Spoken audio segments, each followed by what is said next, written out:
Hey there, I'm out and about this Saturday evening to do my long-awaited review of the KS18L. I received, I guess, the second edition or the second generation wheel 2 months ago, and of course, like with everybody else, I had to ride the machine the 200 kilometers to unlock the speed. Now, the process for me took every bit of, I want to say, 2 days and an hour or so, because the first 2 days I was just having a blast on the machine, and I rode it 7 hours each day. Not 7 hours straight, but I broke it down throughout the day and rode it for 7 hours for 2 days, and basically rode 60 miles the first day and a little over 60 miles the second day, but didn't really get to 122 miles that I needed to unlock the speed.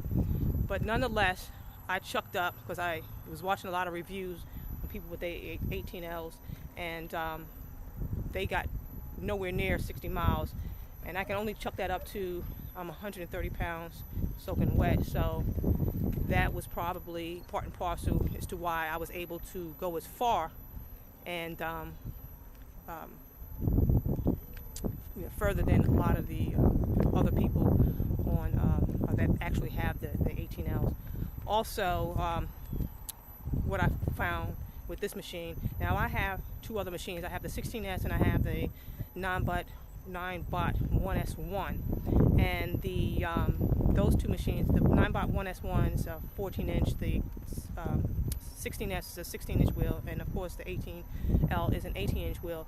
I found with the 14-inch and the 16-inch wheel that it took every bit of, I want to say, an hour, a little over an hour for foot fatigue to set in. And as anyone that rides electronic unicycles know, foot fatigue is a necessary evil.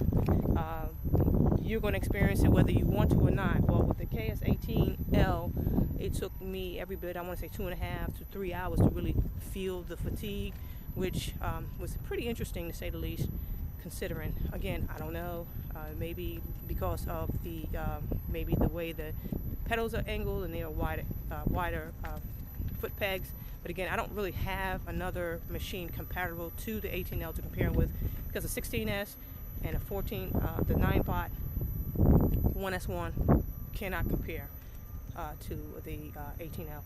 Also, maneuverability. What I found with this particular, with the 18L, and I found out by accident.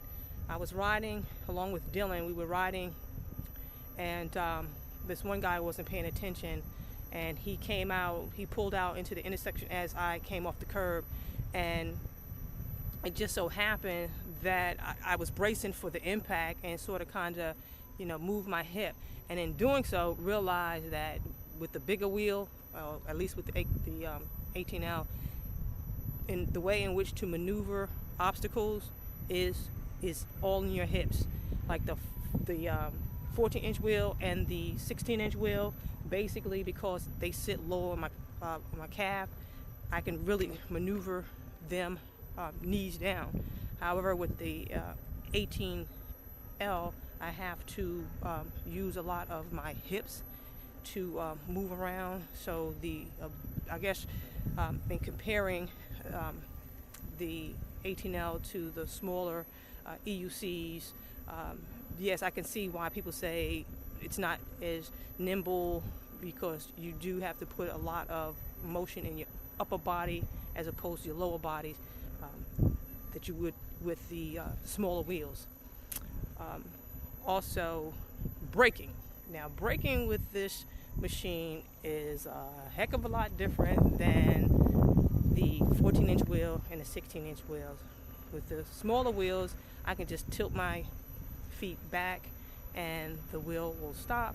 However, with this particular wheel, I have to put a whole body lean into braking. It's not, I can just put and I can only chuck it up maybe because I'm lightweight, I'm not as heavy. So for me to just apply pressure on my heel with a bigger wheel is not conducive. It's not going to happen for me. I realize that I have to put a lot of body into braking. Like I said, I have to, right now I'm going up a hill, so I don't want to go back. If I go back, I might fall back. But like if I'm riding on a flat surface like here, I mean, I literally have to go like that to slow down. I just can't just slow down. I mean, I can heel if I lean back on my heel, but it will take a lot longer as opposed to me just leaning back. Also, what I found with this wheel is rain resistant. I found out the 9x1S1 is not rain resistant. We got caught in the rain. Dylan and I got caught in the rain. This one, and it was a torrential rain, and I fared fairly well, but my 1S1 basically is shot. I have to send it back to Segway to, I guess, to get the board replaced. Somehow the rain got into the start button, or whatever the case may be. But this machine, it just crawled right through the rain without any problem. Now also, when I unleashed the speed, unlike most people, they want to get to the point where they can say, yeah, I got it up to 31, because technically speaking, this machine can go up to 31 miles per hour. However, I was going down a hill in my neighborhood, and I went down it, and I pulled out my my speedometer on my phone, and I actually went 32 miles per hour. One thing that I noticed, well, actually two things I noticed with this machine. When I initially unleashed the speed, I wanted to go fast. I was used to at least going up to 22 miles per hour because I had the KS16. However, when I started accelerating with this particular machine, the 18L, what wound up happening was I was getting a lot of wobble. I wasn't steady with riding at all, and I didn't feel comfortable. And I started leaning into my rise, and I realized in leaning into my rise, when I accelerated on the 18L, it actually minimized the wobble, and I noticed that my fear of going fast on the machine, minimized. It diminished. In other words, the way I ride when I'm accelerating to where I feel steady, I turn my shoulders and I lean into the ride, and I found for me that basically cut down on a wobbling. Also, with this machine, when I got down, I was having fun. I think it was like the second day I was riding it, and didn't realize that I had depleted the battery to about 17%, and because I was just in the park, just not really going fast. I was doing 12 miles per hour, so I didn't get a warning until I went to accelerate and realized I was down to 17%.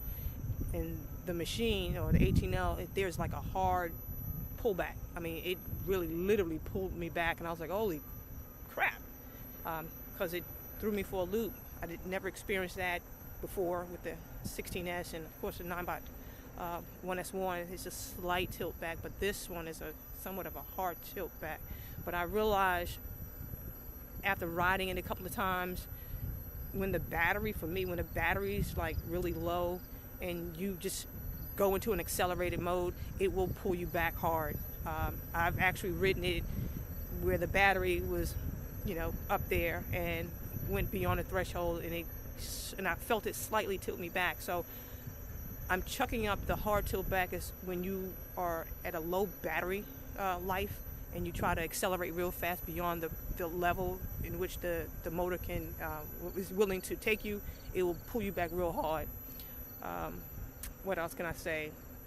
Now, since this is a second generation wheel, I don't have a nickel and a dime when it comes to debating over the trolley issue, because I've actually trolleyed the wheel and I didn't have any issue. I've trolleyed it in the mall, I've trolleyed it in the supermarket, and had no issues with it overheating, cutting off, locking up, or whatever the case may be. But again, this is a second generation wheel, so I really can't speak on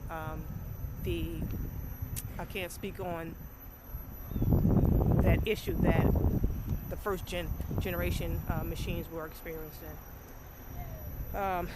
What else is there to talk about?